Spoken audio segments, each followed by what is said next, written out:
Hace mucho tiempo que murió, pero nadie lo ha olvidado. Hubo un grito tan desgarrador que aún se escuchan los tejados.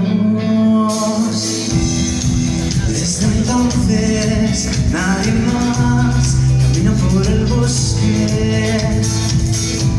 Todos saben que al anochecer puedes encontrarte con el hombre